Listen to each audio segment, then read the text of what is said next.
भाषा कोई भी बुरी नहीं है। मराठी हमारी तो मराठी में रामचरितमानस लिखी गई। मराठी संत भुए हैं, उन्होंने राम का गुणगान मराठी भाषा में लिखा और बाद में उस मराठी भाषा को हिंदी करके गीता प्रेस ने छापा, बहुत सारी पुस्तकें प्रकाशित की। क्योंकि मराठी यदि मुझे नहीं आती और मराठी में कोई शास्त्र लिखे गए, कोई राम का गुणगान लिखा गया, तो उसे हिंदी करके और फिर वो पढ़ी जाएगी।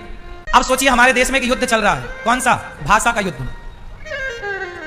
महाराष्ट्र के कुछ लोग कह रहे हैं कि हिंदी भाषी लोगों को हम यहां रहने नहीं देंगे क्योंकि इनको मराठी नहीं आती।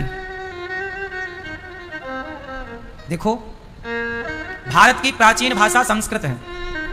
मुझे ये बताओ कि आप यदि मराठी, गुजराती, कन्नड़ और हिंदी में यदि बट गए तो बट जाओगे तो पाओगे क्या? क्या महाराष्ट्र भारत से अलग है? क्या मराठी भारत से बाहर है? नहीं। मराठी का यदि हम सम्मान करते हैं तो मराठी को भी हिंदी का सम्मान करना चाहिए, यही धर्म है। यदि हम भाषा पे लड़ने लग जाएं तो हम जातियों पे पहले ही बटे थे, अब भाषा पे बट के हम और अपने ही पांव में कुल्हाड़ी मारेंगे। इसी बंटवारे का फायदा तब भी मुगलों ने उठाया, आज भी मुगल ही उठाएंगे।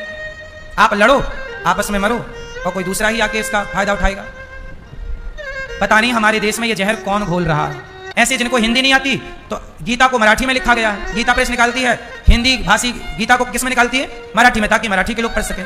अब इस तरह ये जहर, इस तरह ये आग है कि यदि ये समय पर ना बुझाई गई तो ये आग से और कोई ना जलेगा, हम आपस में जल के समाप्त हो जाएंगे। इसलिए जातियों का जहर और भाषा का जहर, इसको ना फैलाया जाए। जातियां व्यवस्था के लिए बनी थी, छुआछूत ऊंच नीच के लिए नहीं। और भाषा एक भाषा है, उसे भाषा ही रहने दिया जाए, उसे लड़ाई झगड़े का सूत्र ना बनाया जाए। क्यों जी? यदि बताओ भाषा पे हम सब लड़ गए तो हम सब सुखी रहेंगे कि दुखी रहेंगे? बोलो।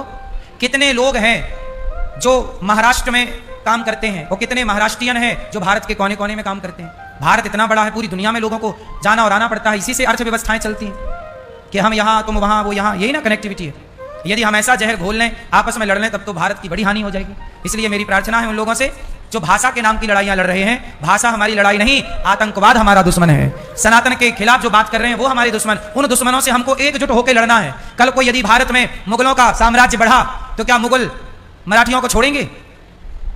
छावा को किसने मारा बताइए? हिंदी भाषी लोगों ने मारा कि मुगलों ने मारा? फिर तो हमारे दुश्मन हिंदी भाषी या मराठी भाषी नहीं है, हमारे दुश्मन सदा से मुगल रहे हैं, वो आतंकवादी रहे जो हमारी बहन बेटियों पर गंदी नजर रखे हैं। हम आपस में क्यों लड़ें? यदि हम आपस में लड़ेंगे तो बहुत नुकसान होगा इस देश का।